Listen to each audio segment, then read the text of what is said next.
Aside from your obvious success, one of the reasons I really wanted to talk to you was you had that great moment where that's become the stuff of mythology now, where somebody at a shareholder meeting asks you to maybe soften your position on marriage equality and gay rights, and you essentially said, if you think you can make a better return on your profit, I think it was like a $38 or whatever, or if you make a better return, then go sell it, go buy something else. Yes. And it was pretty firm the way you said to him. I thought that was an incredible move. And Kevin O'Leary, who's a noted business person in Canada and America, this is him on one of the shows here on this network.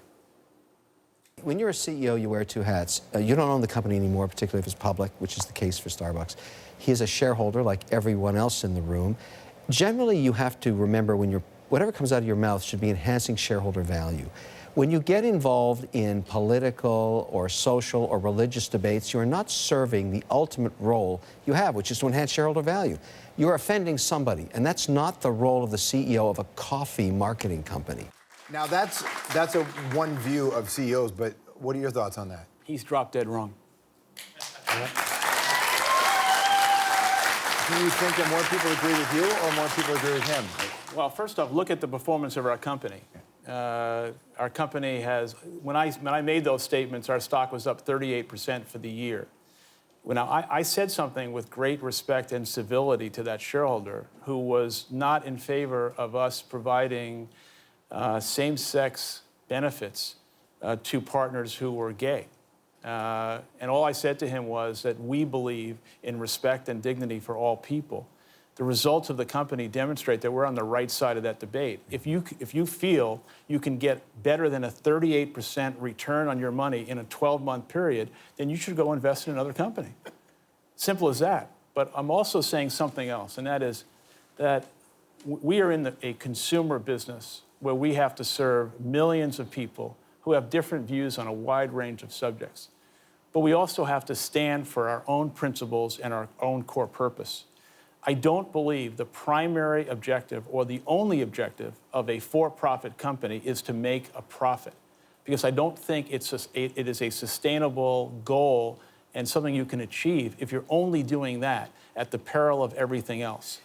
It's so interesting because, and I agree with you 100%, but your background, you come from such a hard, scrabbled, tough, different reality altogether that you hear this. In our culture, they celebrate this self-made man idea, which is so weird to me. Yeah. But I pulled myself from everybody can do the same thing. When did you have your moment where you thought, oh, we got to be more than just... Yeah. Well, my story has been well documented. I grew up in federally subsidized housing in Brooklyn, New York. My dad never made more than $20,000 a year. And when I was 7 years old, I came home from school. My father was laid on a couch with a cast from his hip to his ankle.